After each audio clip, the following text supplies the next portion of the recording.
Ayan. Thank God it's Friday. TGIF na naman. Ganun-ganun lang. Tapos na naman yung 5 days work week. And yun, chill muna tayo in the next few days. Pero we still have 2 hours work. So 2 hours na lang. And weekend na naman.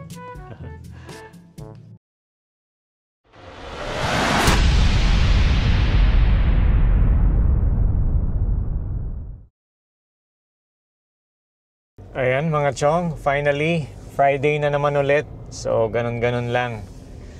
So, syempre, after work, kailangan naman nating magpapawis ulit. Konting jogging. So, punta tayo dito sa nearby park. Dito sa, again, wala namang iba kundi, dito lang tayo sa malapit palagi para madali lang. Madaling makapunta, madaling makauwi. Actually, kayang-kaya tong lakarin pero sasakyan na lang tayo. So in less than in a minute or 2 nandun na tayo. So isang diretso lang siya actually. Nagsasakyan lang ako papunta.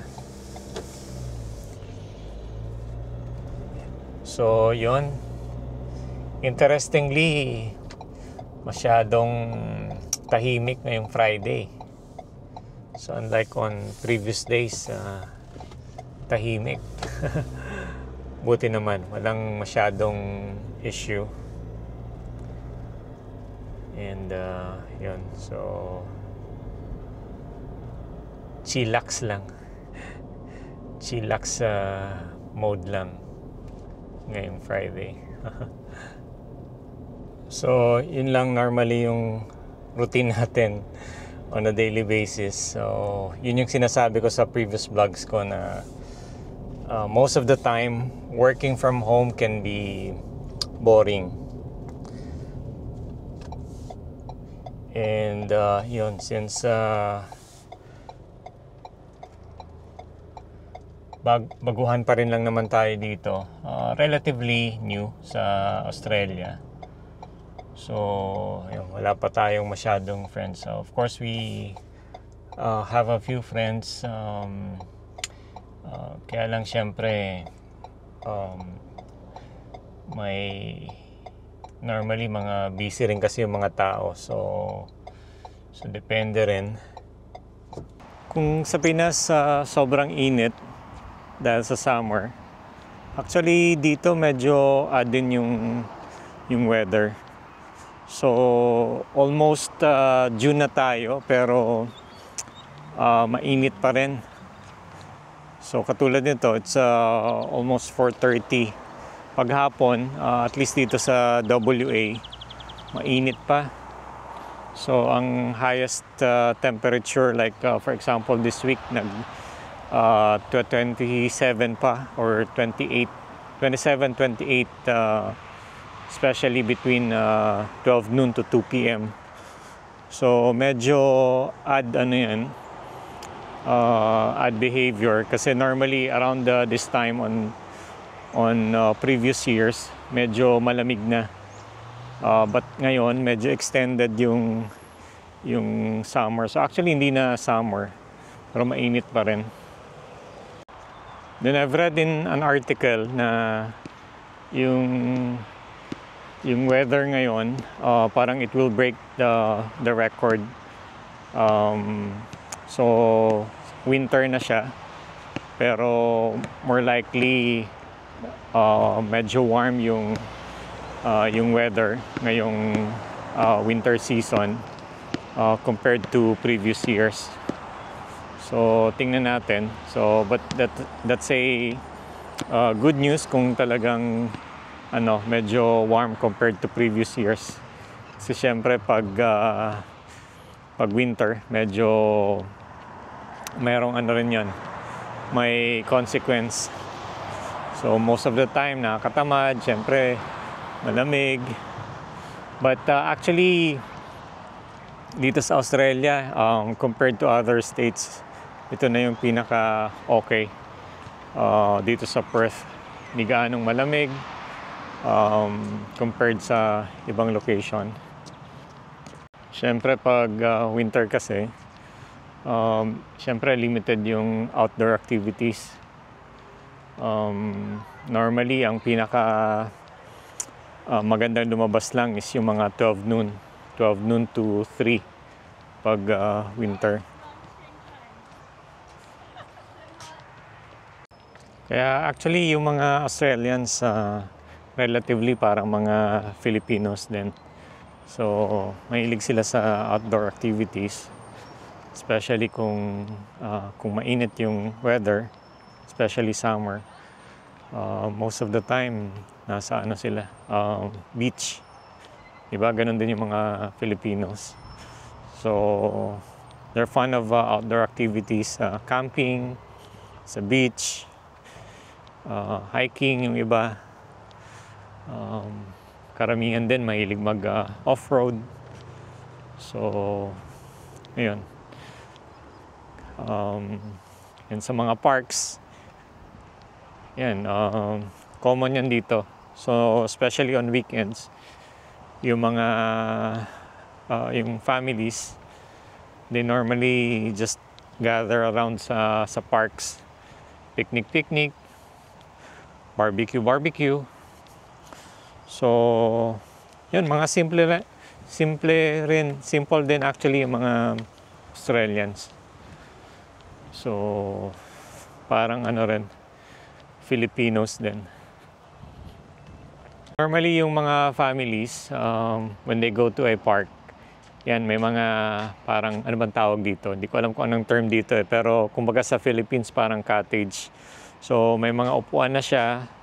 Kaya yung iba normally nag-gather na lang sa mga parks. Tapos may mga lutuan din. So bench na siya. So free lang yan. So first come first serve. Ito naman yung parang lutuan, medyo madumi lang. So pero electric yan. And then normally lilinisin mo na lang, clean as you go. And you can use it for free. So yan. Yeah, normally yan yung typical routine lang dito ng family, especially on a weekend. And yan, so kung trip ng mga kung trip nyo yung nature, yan, dito pupunta yung mga tao sa mga parks, especially after office hours or weekends. And ang kagandahan, hindi siya gaanong crowded kasi malalaki actually yung mga parks dito. So first come first serve basis lang yung parang cottage na yun. So maganda siya actually. So convenient dito sa parks kasi yan, may mga upuan na rin. So pagtatambay kayo, may mga upuan na on some locations. May playground din, of course, for kids. And yan, so and conducive, calm and peaceful lang environment. Ito, anong laro ba to? Yan, you can even play with the football. Football ba to? Correct me guys if I'm wrong. I'm not sure kung anong yan. Pero normally yan ang mga ginagawa ng mga tao dito. Either soccer or football. Ito naman yung playground.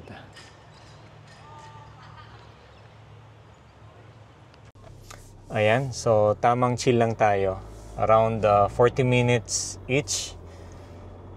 Pwede na yan. Pwedeng cardio exercise na yan. So ginagawa ko yan daily. Para may konting exercise naman tayo. So ayan, pauwi na tayo. Ayan, makikita nyo kung ano yung itsura dito sa neighborhood na malapit lang sa amin. So yung area namin malapit lang actually sa Perth. So around 9 to 10 kilometers away. So yung Perth is yung city. Kung bus ride naman, siguro mga close to 30 minutes. So, relatively malapit lang talaga.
Walang kasing sarap pag TGIF. Alam mo yon, yung bukas gising ka, walang trabaho. Kaya yan, relax muna tayo. Isip tayo kung anong pwedeng gawin ngayong weekend. So during Saturdays, normally ang routine ko is siyempre mga household chores sa umaga, and sa hapon, sa gabi around 6 p.m. nagpipingpong tayo on a nearby table tennis club. And on Sunday, so normally pag Sunday sumisimba ako malapit lang dito sa amin, but I'll also try to meet yung friend natin. So subukan natin mag-badminton. So para maiba naman.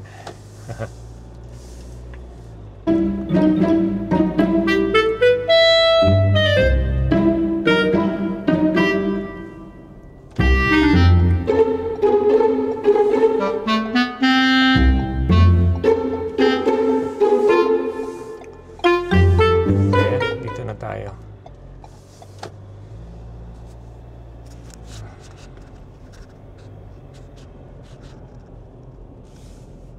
Ayan.